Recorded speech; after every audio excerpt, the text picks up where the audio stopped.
إن الله وملائكته يصلون على النبي يا أيها الذين آمنوا صلوا عليه وسلموا تسليما.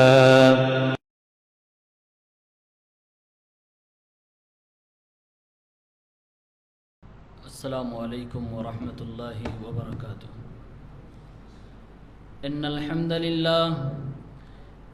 للہ نحمده ونستعینه ونستغفره ونعوذ باللہ من شرور انفسنا ومن سیئات اعمالنا. من يهده الله فلا مضل له ومن يضلل فلا هادي له واشهد ان لا اله الا الله وحده لا شريك له وأشهد أن محمدًا عبده ورسوله. يا أيها الذين آمنوا اتقوا الله حق تقاته ولا تموتن إلا وأنتم مسلمون. يا أيها الناس اتقوا ربكم الذي خلقكم من نفس واحدة وخلق منها زوجها وبث منهما رجالا كثيرا ونساء واتقوا الله الذي تساءلون به والأرحام إن الله كان عليكم رقيبا. يا أيها الذين آمنوا اتقوا الله وقولوا قولا سديدا يصلح لكم أعمالكم ويغفر لكم ذنوبكم ومن يطع الله ورسوله فقد فاز فوزا عظيما. أما بعد فإن خير الحديث كتاب الله وخير الهدي هدي محمد صلى الله عليه وسلم وشر الأمور محدثاتها وكل محدثة بدعة وكل بدعة ضلالة وكل ضلالة في النار. أعوذ بالله من الشيطان الرجيم. بسم الله الرحمن الرحيم. رب السماوات والأرض وما بينهما فاعبده واصطبر لعبادته هل تعلم له سميا. محترم سامعین کرام، برادران اسلام، نوجوان ساتھیوں، عزیز بچوں، اعلان کے ذریعے سے بتایا جا چکا ہے آج کے خطبے کا موضوع توحید کسے کہتے ہیں. لفظ توحید نبی علیہ السلام کی زبان سے ادا ہوا. جیسا کہ پچھلے جمعے میں حدیث پڑھی گئی تھی، یعذب فی النار ناس من اہل التوحید. یہ لفظ توحید وحد یوحد توحیدن سے بنا ہے. اس کا معنی ہوتا ہے کسی چیز کو ایک ماننا اور ایک منوانا. اللہ رب العالمین کو ایک جاننا، ایک ماننا اور ساری دنیا کو یہی بتانا. توحید کو مختصر الفاظ میں اگر کہا جائے تو اس کا مطلب یہ ہوتا ہے کہ اللہ کی تمام خصوصیات میں اللہ کو اکیلا ماننا اور جاننا، اس کی کسی بھی خصوصیت میں اللہ کے علاوہ کسی اور کو ساجھی اور شریک نہ سمجھنا، اسی کو توحید کہا جاتا ہے. تھوڑی اور تفصیل سے میں سمجھاؤں. تین اعتبار سے، تین حیثیت سے اللہ رب العالمین کو اکیلا ماننا، یونک ماننا توحید کہلاتا ہے. پہلا اعتبار اور پہلی حیثیت، اللہ کے جتنے بھی کام ہیں سارے کام میں اللہ رب العالمین تنہا ہے، اکیلا ہے، اس کا کوئی ساجھی و شریک نہیں ہے. مثال کے طور پہ ساری کائنات کو اور اس کائنات کے اندر تمام مخلوقات کو پیدا کرنے والا اللہ ہے. اب اس پیدا کرنے کے کام میں کوئی ساجی اور شریک اس کا نہیں ہے. ساری دنیا کا، ساری کائنات کا مالک اللہ ہے. اس کی اس ملکیت میں کوئی ساجی و شریک نہیں ہے. ساری دنیا کو اللہ روزی دے رہا ہے. دنیا میں کوئی اور نہیں جو اللہ کے علاوہ روزی دے سکتا ہے. ساری دنیا کے معاملات کو اللہ رب العالمین تدبیر کر رہا ہے. اس کے علاوہ اور کوئی اور نہیں جو دنیا کے معاملات کو چلا سکے اور اس کا ساجی و شریک بن سکے. ایک حیثیت کہ اللہ رب العالمین کے کاموں میں اللہ کو اکیلا مان لینا، اس کو توحید ربوبیت کہا جاتا ہے. دوسری حیثیت، ہم بندے اللہ کی جتنی بھی عبادت کرتے ہیں یا عبادت جتنی بھی طریقے سے ہو سکتی ہے، تمام عبادتوں میں اللہ رب العالمین کو اکیلا ماننا، یعنی اکیلے اللہ کی عبادت کرنا، اس کے علاوہ کسی اور کی نہ کرنا یا اس کے ساتھ کسی اور کی نہ کرنا. اس کو توحید الوہیت کہتے ہیں. مثلا نماز ایک عبادت ہے، ہم صرف اللہ کے لیے نماز پڑھیں گے. دعا ایک عبادت ہے، ہم صرف اللہ سے دعا کریں گے. مدد مانگنا ایک عبادت ہے، ہم صرف اللہ سے مدد مانگیں گے. ایسے ہی جتنی بھی عبادتیں ہیں، تمام عبادتوں کو اللہ رب العالمین کے حوالے کر دینا، اسی کو توحید الوہیت کہتے ہیں. اور تیسری حیثیت، اللہ کے جتنے بھی نام ہیں، اللہ کی جتنی بھی صفتیں ہیں، ان تمام صفتوں پر من عن اسی طرح ایمان لانا جس طرح قرآن پاک اور نبی علیہ الصلوۃ والسلام کی احادیث صحیحہ میں آیا ہوا ہے. مثلا اللہ کا ایک نام ہے رحیم، اللہ کا ایک نام ہے رحمان. اب رحیم یہ نام ہے، اس کا مطلب اللہ رب العالمین رحم کرنے والا ہے. دنیا میں بہت سارے ایسے انسان ہوں گے جن کا نام کچھ ہوگا، اس نام کی میننگ کچھ ہوگی، وہ آدمی اپنے نام کا اپوزٹ ہوگا. کئی ایسے لوگ دنیا میں ہیں جن کا نام عادل ہے. عادل مطلب عدل کرنے والا، انصاف کرنے والا، لیکن حقیقت یہ ہے کہ وہ آدمی ظالم ہے. دنیا میں کئی ایسے لوگ ہیں جن کا نام سمیع ہے. سمیع مطلب سننے والا، اور وہ بیچارے بہرے ہیں. ایسے ہی بہت ساری مثالیں ہیں دنیا میں جو ہمارے اور آپ کے نام ہیں. کوئی ضروری نہیں کہ ہم اپنے نام کے مطابق من عن کھڑے اتریں، لیکن اللہ کے جو بھی نام ہیں اس نام کا جو مطلب ہے اللہ رب العالمین اس پہ پورا فٹ آتا ہے، کمال طریقے سے فٹ آتا ہے اور بے مثال طریقے سے فٹ آتا ہے. یہ توحید کی 3 قسمیں ہیں، 3 اعتبار ہے. ان تینوں چیزوں کو اللہ نے قرآن پاک کی ایک آیت میں بیان کر دیا ہے. سورہ مریم کی آیت نمبر 65 میں اللہ رب العالمین نے فرمایا، رب السماوات والارض وما بینہما فاعبدہ واصطبر لعبادتہ هل تعلم له سمیعا.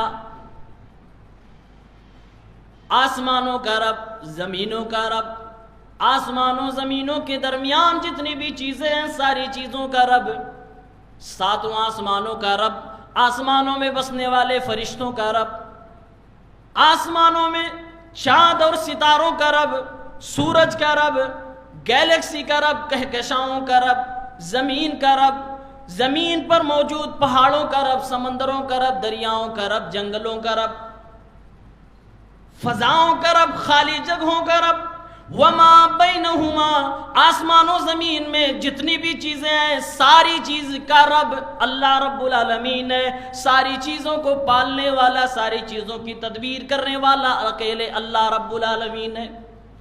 اللہ رب العالمین یہ بات کہنے کے بعد اب آگے فرما رہا ہے، جب ساری دنیا کا رب میں ہوں، آسمانوں میں میری ربوبیت چلتی ہے، زمین میں میری ربوبیت چلتی ہے، پہاڑ میرے سامنے جھکتے ہیں، دریا سمندر میرے نام سے لرزتے ہیں، کانپتے ہیں، تو اے دنیا کے انسان، اے مخلوق جسے میں نے اپنی عبادت کے لیے پیدا کیا ہے، تو میری عبادت سے کیوں بھاگتا ہے؟ اتنا بڑا پہاڑ جب میرے سامنے جھک جائے، ساری دنیا میرے سامنے جھک جائے، اے انسانوں جناتوں کی جماعت، تم میری عبادت سے کیوں بھاگتے ہو، میری عبادت کیوں نہیں کرتے؟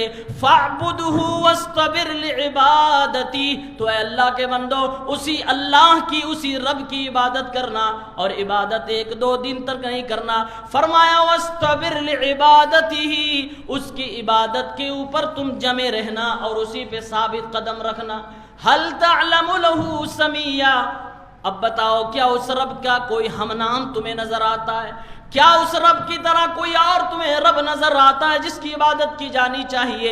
اللہ کے سوال کرنے کا مقصد یہ ہے کہ جب اللہ کا کوئی مثال نہیں، اللہ رب العالمین کا ہم پلہ اور ہم نام کوئی نہیں ہے، جب وہ یونی کے ساری کائنات میں ساری دنیا کو پیدا کرنے والا ہے، ساری دنیا کی بادشاہت اسی کے ہاتھوں میں ہے، روزی دینے والا وہی ہے، خیر و شر کا مالک وہی ہے، جب اللہ ہر چیز کا مالک ہے تو پھر اسی کا حق بنتا ہے کہ اس کی عبادت کی جائے۔ اے لوگوں، جب اللہ کے مثل دنیا میں کوئی چیز نہیں تو پھر اللہ رب العالمین کی عبادت جو ہونی چاہیے وہ کیوں نہیں ہو رہی ہے؟ اس کو چھوڑ کر غیروں کی عبادت، اس کی مخلوق کی عبادت کیوں کی جا رہی ہے؟ یہ اللہ سوال کر رہا ہے۔ اس آیت پاک کے اندر توحید کی تینوں قسموں کا ذکر کر دیا۔ پہلے اللہ نے کہا رب السماوات والارض وما بینہما، یہ توحید ربوبیت ہے۔ دوسری بات فَاعْبُدْهُ وَاسْتَبِرْ لِعِبَادَتِهِ، یہ توحید الوہیت ہے۔ هَلْ تَعْلَمُ لَهُ سَمِيًّا، یہ توحید اسماء و صفات ہے۔ جتنی بھی اللہ رب العالمین کی عبادت ہم کر سکتے ہیں کریں، اور عبادت صرف ایک طرح کی نہیں ہوتی ہے۔ آج عبادت کا کانسیپٹ ہماری نگاہوں میں بڑا تنگ ہے۔ ہم سمجھتے ہیں نماز، روزہ، حج، زکوٰۃ، بس یہی عبادت ہے۔ عبادت صرف یہ نہیں ہے، عبادت ہم اپنی زبان سے بھی کرتے ہیں، عبادت ہم دل سے بھی کرتے ہیں، عبادت ہم اپنے ہاتھ پیر سے بھی کرتے ہیں، بدن سے بھی کرتے ہیں، اور عبادت ہم اپنے مال سے بھی کرتے ہیں۔ عبادت جسم اور مال دونوں ملا کر بھی کرتے ہیں۔ عبادت کی کئی قسمیں ہیں، جتنی بھی عبادت کی انواع اور جتنے بھی قسمیں ہیں، ساری عبادت اللہ رب العالمین کے لیے کرنا، اسی کا نام توحید ہے۔ جس نے اس میں کسی بھی ایک عبادت کو اللہ رب العالمین کو چھوڑ کر کسی اور کے لیے کر لیا، یا اللہ کے ساتھ کسی اور کو پارٹنر بنا لیا، تو سمجھو اس نے شرک کیا اور توحید اس کے ہاتھ سے نکل گیا۔ اسی لیے قرآن پاک میں سورہ انبیاء آیت نمبر 25 میں اللہ رب العالمین نے فرمایا وَمَا أَرْسَلْنَا مِن قَبْلِكَ مِن رَّسُولٍ إِلَّا نُوحِي إِلَيْهِ أَنَّهُ لَا إِلَٰهَ إِلَّا أَنَا فَاعْبُدُونِ۔ اللہ رب العالمین نے فرمایا اے نبی، آپ سے پہلے جتنے بھی رسول ہم نے بھیجے ہیں، سارے رسولوں کو میں نے یہی میسج دیا تھا کہ اے میرے پیغمبروں، اے میرے رسولوں، جاؤ دنیا کو یہ بتانا کہ میرے سوا کوئی معبود برحق نہیں، لہٰذا جب اللہ ہی صرف عبادت کے لائق ہے، وہی مستحق ہے، تو صرف اسی کی عبادت کرنا۔ فاعبدون، اے دنیا کے لوگوں، میری صرف عبادت کرنا، میرے علاوہ کسی اور کی عبادت نہ کرنا، اسی کا نام توحید ہے۔ اللہ رب العالمین نے پہلی امتوں کے بارے میں قرآن پاک کی سورہ بینہ آیت نمبر 5 میں کہا آج یہ بگڑ گئے، آج یہ اللہ پر ایمان ہوتے ہوئے دوسروں کی عبادت کرنے لگے، اپنے نبیوں کی عبادت کرنے لگے، اپنے قوم کے نیک لوگوں کی، بزرگوں کی، اولیاء کی، ولیوں کی عبادت کرنے لگے۔ ان کو ان چیزوں کا حکم نہیں دیا گیا تھا، ان کو تو حکم یہ دیا گیا تھا کہ صرف اللہ کی عبادت کرنا۔ وَمَا أُمِرُوا إِلَّا لِيَعْبُدُوا اللَّهَ مُخْلِصِينَ لَهُ الدِّينَ حنفاء۔ اللہ رب العالمین نے فرمایا انہیں تو صرف اس بات کا حکم دیا گیا تھا کہ خالص اللہ کی عبادت کیا کریں گے، اور یکجو ہو کر، یکسو ہو کر اللہ کی عبادت کیا کریں گے، اس کی عبادت میں ذرہ برابر بھی شرک کی ملاوٹ نہ کیا کریں گے۔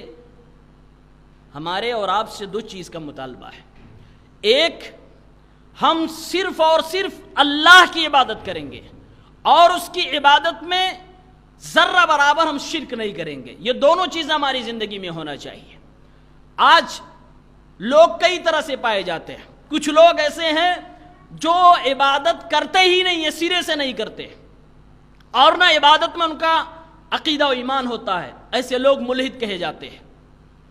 کچھ لوگ ایسے ہوتے ہیں جو عبادت تو کرتے ہیں لیکن اللہ کے علاوہ باقی دنیا کی سب کی عبادت کرتے ہیں، ایسے لوگ مشرک کہے جاتے ہیں، ایسے لوگ کافر کہے جاتے ہیں۔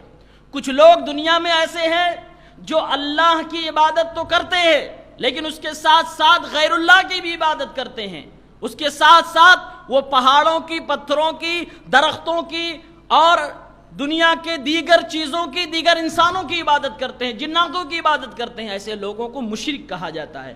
اور کچھ ایسے لوگ ہوتے ہیں جو شرک تو نہیں کرتے، مانتے ہیں کہ اللہ کی عبادت کرنا چاہیے، اللہ کی عبادت میں کسی کو شریک نہیں ٹھہرانا چاہیے، لیکن وہ اللہ کی بھی عبادت نہیں کرتے ہیں، ایمان صرف رکھتے ہیں۔ اور ایسے لوگ بھی ہمارے سماج کے اندر پائے جاتے ہیں۔ صرف عقیدہ صحیح ہو جائے، آدمی عمل نہ کرے، تب بھی اس کی زندگی برباد ہے، تب بھی اس کا حشر برا ہونے والا ہے۔ اللہ رب العالمین کا مطالبہ ہے کہ اگر مانتے ہو تو عبادت کر کے دکھاؤ، صرف ماننا کافی نہیں ہے۔ اللہ کہتا ہے ایک سو ہو جاؤ، سب کو چھوڑو پھر مجھے اپناؤ۔ اللہ کے معاملے میں یس، باقی کے معاملے میں نو، یہ طریقہ توحید کا ہے۔ آج کچھ لوگ جن کے پاس توحید تو ہے، بس اسی خوش فہمی میں ہے کہ ہم توحید والے ہو گئے، ہمیں عبادت کی ضرورت نہیں ہے۔ اللہ فرماتا ہے عبادت میری کرو۔ اور کچھ لوگ توحید بھی نہیں ہے، عبادت تو کر رہے ہیں لیکن اللہ کو چھوڑ کر باقی سب کی کر رہے ہیں۔ عبادت کی کئی قسمیں ہیں، کئی طرح کی عبادت ہوتی ہے۔ آئیے میں چند نمونے رکھتا ہوں۔ زبان کی عبادت کسے کہتے ہیں، اور چند زبان کی عبادتوں کی جھلکیاں پیش کرتا ہوں۔ دعا کرنا یہ ایک عبادت ہے۔ جب دعا کرنا عبادت ہو گئی، الدعاء مخ العبادہ، بلکہ نبی علیہ السلام نے فرمایا عبادت کا مغز دعا ہی ہے، عبادت کی روح دعا ہی ہے۔ دعا مطلب سوال کرنا، پکارنا۔ جب دعا عبادت ہو گئی، اس کا مطلب یہ ہوا کہ اللہ کو چھوڑ کر کسی اور سے دعا نہیں کی جا سکتی ہے۔ اللہ کو چھوڑ کر کسی اور سے اگر دعا کی گئی، یا اللہ کے ساتھ میں کسی اور سے اگر دعا کی گئی، پکارا گیا، تو یہ شرک ہو جائے گا۔ توحید سے آپ ہاتھ دھو بیٹھیں گے۔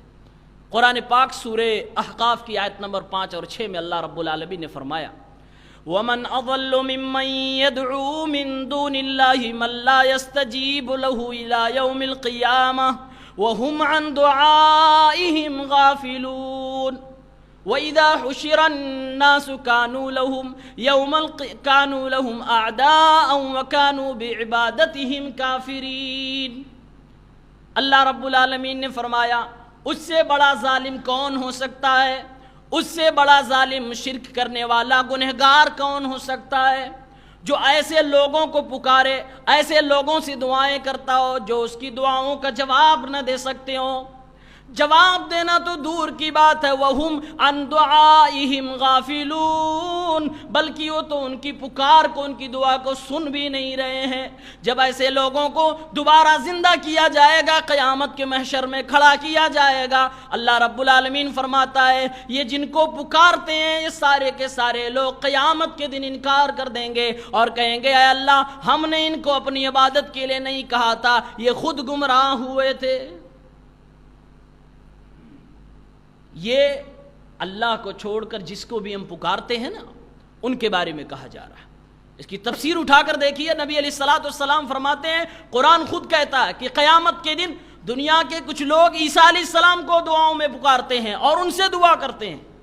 قرآن میں اللہ نے منظر کھینچا ہے، عیسیٰ کو کٹگھرے میں کھڑا کر دیا جائے گا، سوال کیا جائے گا، اے عیسیٰ علیہ السلام کیا آپ نے کہا تھا کہ میری اور میری ماں کی عبادت کرو، مجھے پکارو، مجھ سے دعا کرو؟ عیسیٰ علیہ السلام کہیں گے اللہ تو پاک ہے، میں ایسا کہاں کہہ سکتا ہوں، میں تو تیرا پیغمبر تھا، میں نے تو تیری توحید کی دعوت دی، تجھ کو پکارنے کی میں نے بات کہی ہے۔ عیسیٰ علیہ السلام وہاں پلو جھاڑ لیں گے ان لوگوں سے جو آج دنیا میں عقیدت کے ساتھ عیسیٰ علیہ السلام کو پکارتے ہیں۔ ایسے ہی علماء کرام نے، مفسرین اعظام نے لکھا ہے کہ دنیا میں دو طرح کی چیزوں کی لوگ پوجا کرتے ہیں اور ان کو پکارتے ہیں۔ ایک وہ جن میں عموماً مانا جاتا ہے کہ جان نہیں ہوتی ہے، جبکہ سائنس کی سرچ یہ بھی آ چکی ہے کہ پتھروں میں اور ایسے ہی درختوں میں بھی جان ہوا کرتی ہے، اس کو لوگ پکارتے ہیں، یہ بھی کل قیامت کے دن گواہی دیں گے، اے اللہ ہم نے اپنی عبادت کی طرف ان کو نہیں بلایا تھا، یہ خود میری عبادت کر رہے تھے۔ اور ایسے ہی فرشتوں کی جو لوگ عبادت کرتے ہیں، نبیوں کی جو لوگ عبادت کرتے ہیں، ولیوں کی جو لوگ عبادت کرتے ہیں، ان سے دعائیں مانگتے ہیں، اللہ فرماتا ہے وَكَانُوا بِعِبَادَتِهِمْ كَافِرِينَ، کل قیامت کے دن وہ ان کی عبادت کو ان کے منہ پہ مار دیں گے، انکار کر دیں گے، جب پلو جھاڑ لیں گے۔ آج جس سے امید وابستہ کر کے کوئی پکارے کہ کل یہ ہماری بخشش کروائیں گے، اور اللہ فرما رہا ہے کہ وہ منع کر دیں گے کہ اے اللہ ہم نے کہا ہی نہیں تھا۔ حتیٰ کہ قرآن نے تو شیطان کے بارے میں کہا ہے کہ شیطان بھی قیامت کے دن کہے گا اللہ میں نے ان کو اپنی عبادت کی طرف نہیں بلائی، یہ خود بھاگے چلے آئے، میں نے تھوڑا سا لالی پاپ دیا تھا، تیری توحید کو انہوں نے مٹا کے رکھ دیا اور شرک اپنی زندگی میں لے آئے، میں ان سے برات کا اعلان کرتا ہوں، میرا ان سے کوئی لینا دینا نہیں ہے۔ شیطان بھی وہاں بھاگ جائے گا۔ اس لیے دعا عبادت ہے، اپنی دعاؤں کو صرف اللہ کے لیے خالص کیجیے، کسی اور سے مت دعا مانگیے، کوئی نہیں دے سکتا۔ آپ کوئی سوال کر سکتا ہے، آدمی اپنے سے کسی سے پانی مانگ لیتا ہے، کسی سے کھانا مانگ لیتا ہے، ہوٹل پہ جا کے چائے مانگ لیتا ہے، اپنے سے کسی سے ضرورت کی چیز مانگ لیتا، کیا یہ شرک ہوا؟ نہیں، یہ شرک نہیں ہے۔ کیوں؟ 3 شرط میں بتا رہا ہوں۔ آپ جس سے مانگ رہے ہو دنیا میں، اگر اس کے اندر 3 شرط پائی جا رہی ہے تو شرک نہیں ہے۔ نمبر 1، آپ جس سے دعا کر رہے ہو، جس سے سوال کر رہے ہو، مانگ رہے ہو، وہ زندہ ہو۔ نمبر 2، وہ حاضر ہو، آپ کے سوال کو سن رہا ہو۔ نمبر 3، وہ آپ کے سوال کا جواب دینے پر قدرت رکھتا ہو، طاقت رکھتا ہو۔ ان تینوں شرطوں کے ساتھ اگر آپ کسی انسان سے کچھ مانگتے ہو تو وہ شرک نہیں کہا جاتا ہے، بلکہ وہ توحید کے دائرے میں آتا ہے، وہ آپ کی اپنی انسانی ضرورت ہے، اس کا شرک سے کوئی تعلق نہیں ہے۔ لوگ گمراہ کرنے کے لیے جب توحید کی بات کی جاتی ہے کہ دعا تو عبادت ہے، صرف اللہ سے مانگو، تو ہمارا اور آپ کا توحید کی دعوت دینے والوں کا وہ مذاق اڑاتے ہیں، کہتے ہیں مولوی تقریر کرے پھر صبح جا کے اپنی بیوی سے روٹی مانگتا ہے، شرک کر جاتا ہے۔ وہ شرک نہیں ہے۔ ہم بیوی سے اگر روٹی مانگے، ناشتہ مانگے، اپنے نوکر سے ہم پانی مانگے، کوئی سامان مانگے، تو وہ زندہ ہے، ہمارے سامنے کھڑا ہوا ہے، جو میں کہہ رہا ہوں سن رہا ہے اور پانی اٹھا کر دینے پر طاقت رکھتا ہے۔ یہ تینوں شرطیں اس کے اندر پائی گئی، اس لیے وہ شرک نہیں ہوا۔ اس لیے آپ اس غلط فہمی کا شکار ہو کے توحید کو خلط ملط مت کریے گا۔ یہ زبان کی عبادت ہے دعا کرنا۔ کچھ لوگ کہتے ہیں کسی بڑے گھر میں، کسی سنسان آبادی میں گئے، پہلے زمانے میں ہوتا تھا، تو لوگ جا کے کہتے تھے میں اس بستی کے جناتوں کی پناہ میں آتا ہوں، یعنی جن سے خوف ہوتا اسی کی پناہ میں چلے جاتے۔ اللہ کی پناہ میں آنا چاہیے، یہ بھی ایک عبادت ہے، اس کو استعاذہ کہا جاتا ہے۔ ہم جو قرآن پاک کی چھوٹی چھوٹی صورتیں پڑھتے ہیں، بڑا معنی خیز ہے۔ قل اعوذ برب الفلق، صبح کے رب کی پناہ میں آتا ہوں، صبح کے رب کی پناہ میں آتا ہوں۔ قل اعوذ برب الناس، لوگوں کے رب کی میں پناہ میں آتا ہوں۔ اللہ کی پناہ میں جایا کریں، شیطانوں کی پناہ میں نہ جایا کریں۔ اگر آپ اللہ کو چھوڑ کر کسی اور کی پناہ طلب کرتے ہیں، اس کا مطلب ہے کہ آپ اپنی زبان سے شرک کر رہے ہیں اور توحید آپ کی زبان سے ادا نہیں ہو پا رہا ہے، آپ توحید سے ہاتھ دھو بیٹھے۔ ایسے ہی مدد مانگنا، جس کو استعانت بولتے ہیں، یہ بھی توحید ہے، زبان کی عبادت ہے۔ قرآن پاک جب ہم پڑھتے ہیں سورہ فاتحہ میں کہا گیا ایاک نعبد و ایاک نستعین، اے اللہ ہم تیری ہی عبادت کرتے ہیں اور تجھ سے ہی مدد مانگتے ہیں۔ یہ ہی کا ترجمہ آپ دھیان سے سنیے گا۔ اگر کوئی بیوی اپنے شوہر سے کہے باتوں باتوں میں کہ آپ بھی میرے شوہر ہیں، آپ بھی میرے شوہر ہیں، اور ایک دوسری بیوی اپنے پتی سے، اپنے شوہر سے کہہ رہی آپ ہی میرے شوہر ہیں، دونوں میں بہت فرق ہے۔ There is a mega difference between he and بھی، ہی اور بھی میں بہت بڑا فرق ہے۔ جس عورت نے یہ کہا کہ آپ بھی میرے شوہر ہو، اس کا مطلب اس کے پتی کے علاوہ کسی اور سے اس کا سمبند ہے، کوئی اور ہے جو اس کے شوہر کے حقوق اس کے ساتھ ادا کر رہا ہے۔ اور جس عورت نے یہ کہا آپ ہی میرے شوہر ہو، اس کا مطلب یہ ہے کہ عورت اپنے شوہر کی امانت کی حفاظت کرنے میں سچی ہے اور اس کا اس کے علاوہ کوئی اور نہیں ہے۔ اسی طرح اللہ رب العالمین کہلوا رہا ایاک نعبد، اے بندوں کہو اے اللہ ہم تیری ہی عبادت کرتے ہیں، مطلب تیرے علاوہ کسی اور کی نہیں عبادت کریں گے اور نہ تیرے ساتھ کسی اور کی کریں گے۔ ہمارا حال یہ ہے، آج مسلمانوں کے حال اور مسلمانوں کی عبادات کے معاملات کو اگر دیکھ کر اپنے الفاظ میں ادا کیا جائے تو اس کا مطلب یہ ہو رہا کہ آج مسلمان یہ کہہ رہا ہے اے اللہ ہم تیری بھی عبادت کرتے ہیں۔ کیوں؟ اس لیے کہ مسجد میں آتے تو تیری عبادت کرتے ہیں، مسجد سے باہر جا کر آستانوں پہ ہم تیرے علاوہ کی بھی عبادت کرتے ہیں۔ یہ ہمارے حال ہے، یہ توحید نہیں ہے، اسی کا نام شرک ہے۔ اللہ فرماتا ہے صرف میری ہی عبادت کرنا، مجھ سے ہی مدد طلب کرنا۔ جب آدمی مصیبت میں پھنس جاتا ہے تب وہ پکارتا ہے کس کو؟ جو مصیبت ٹال سکے۔ دنیا میں لوگ اپنے اپنے عقیدے کے اعتبار سے الگ الگ ہستیوں کو پکارتے ہیں، الگ الگ لوگوں کو پکارتے ہیں کہ تو مجھے اس مصیبت سے نکال لے۔ قرآن کریم میں ایک نقشہ کھینچا گیا ہے کہ میرے نبی اور آپ کے پیارے صحابہ نے جب مصیبت آئی تو کس کو پکارا تھا، اور یہی عقیدہ توحید ہے جو ہم اور آپ کو اپنانا چاہیے۔ سورہ انفال کی آیت نمبر 9 اللہ رب العالمین نے فرمایا اذ تستغیثون ربکم فاستجاب لکم انی ممدکم بألف من الملائکۃ مردفین۔ غزوہ بدر کے بارے میں کہا گیا، فرمایا اللہ رب العالمین نے اے میرے پیارے نبی صلی اللہ علیہ وسلم کی پیاری امتیوں، اے مسلمانوں، جب تم نے اپنے رب سے فریاد کی، اپنے رب سے مدد مانگی تو تمہارے رب نے تمہاری فریاد کو سن لیا، اور جب فریاد کو سن لیا تو آسمان سے 1000 فرشتے لگاتار تمہاری مدد کے لیے اتار دیے۔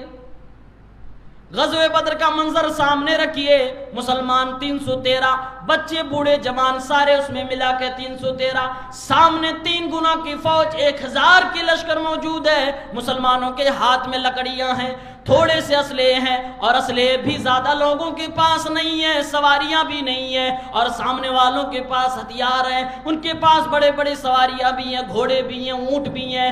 سامنے والا تعداد میں بھی زیادہ اور اسباب میں زیادہ ہے، ادھر تعداد میں بھی کم ہے، اسباب میں بھی زیادہ ہے۔ اللہ کے نبی کو ایسا لگا کہ کہیں ایسا تو نہیں ہے فیصلہ کن جنگ ہو جائے اور مسلمان آج دنیا سے مٹ جائیں، ابھی تو ہماری تعداد 313 ہی ہوئی ہے۔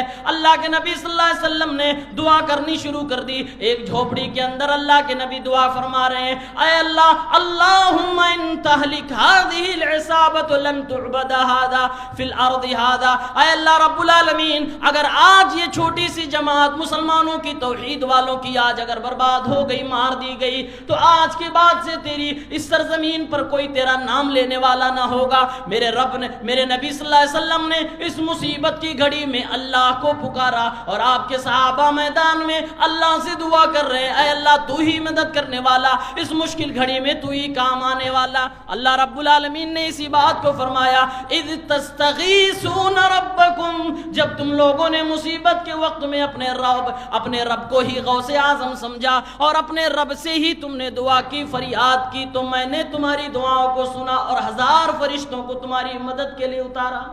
یہ عقیدہ دیا جا رہا ہے، یہ نبی علیہ الصلوۃ والسلام ہم کو سمجھا رہے، صحابہ کی جماعت سکھا رہی ہے کہ مصیبت کی گھڑیوں میں اپنے رب کو یاد کیا کرو، فریاد اسی سے کیا کرو۔ آج مسلمان ہے، مسلمان اللہ کو چھوڑ کر 4 5 ہستیوں کی اپنے اپنے الگ الگ عقیدت مند سے جڑے باباؤں کو لوگ پکارتے، ولیوں کو پکار رہے ہیں کچھ لوگ، کچھ انبیاء کو پکار رہے ہیں، کچھ صلحاء کو پکار رہے ہیں، کچھ اپنے محلے اور اپنے علاقے کے بابا کو پکار رہے ہیں۔ یہ نبی کا عقیدہ نہیں تھا، یہ صحابہ کا عقیدہ نہیں تھا۔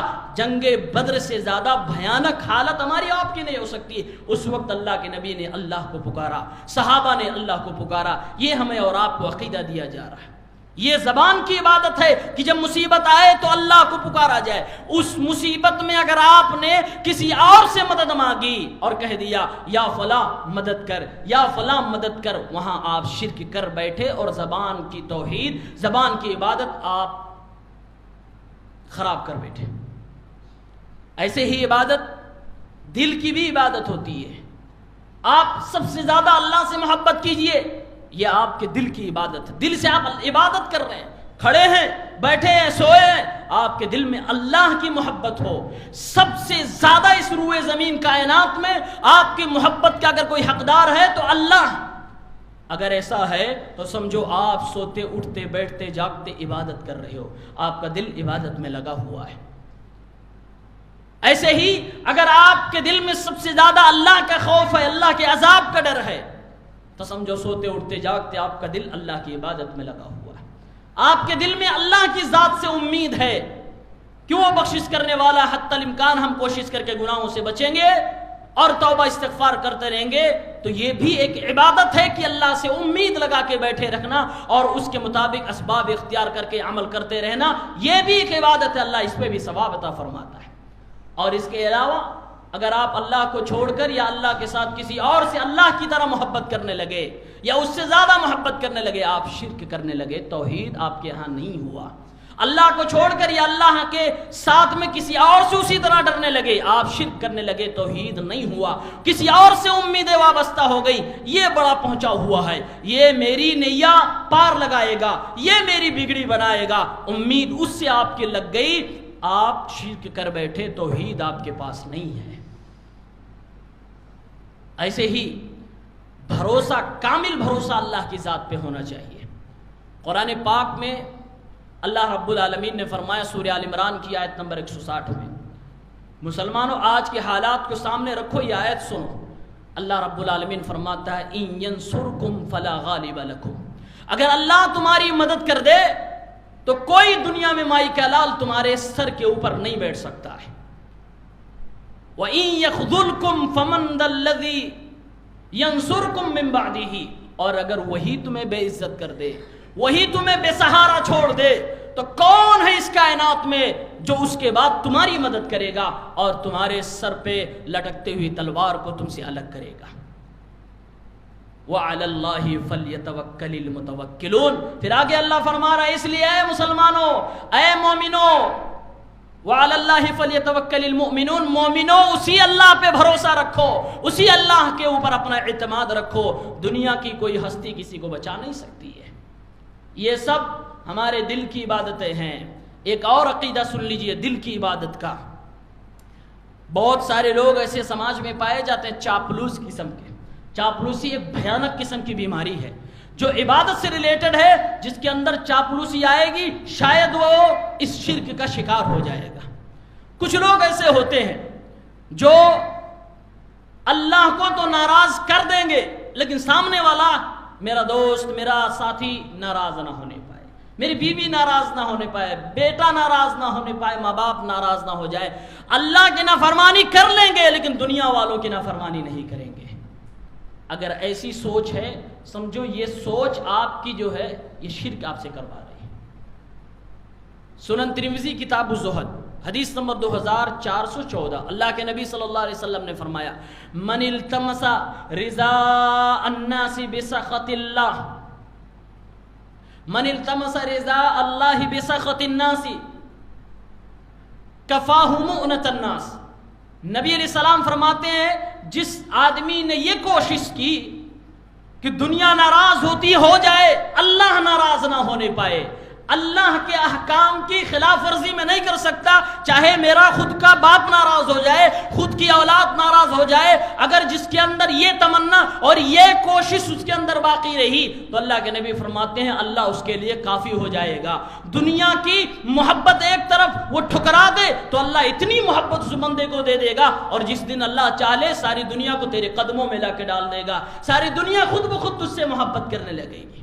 اور جس نے اس کا الٹا کیا، میرے نبی فرماتے ہیں ومن التمس رضاء الناس بسخط اللہ، اور جس نے اللہ کو ناراض کر کے دنیا والوں کو خوش کرنے کی کوشش کی تو اللہ ایسے آدمی کو دنیا کے حوالے کر دیتا، جا اب میں تیرا نگہبان نہیں ہوں، تو دنیا کے حوالے جا، جیسا یہ تیرے ساتھ ویوہار کریں گے تو سمجھے میں آج سے تیری ذمہ داری نہیں لیتا۔ پھر اللہ ایسے آدمی کو چھوڑ دیتا ہے، اس کی پرواہ نہیں کرتا ہے۔ لہٰذا یہ بھی ایک عقیدہ ہے کہ دل میں جذبہ ہو کہ اللہ کی بات اور بندوں کی بات جہاں ٹکرائے گی ہم اللہ کی مانیں گے، بندوں کی نہیں مانیں گے، کوئی بھی ہو۔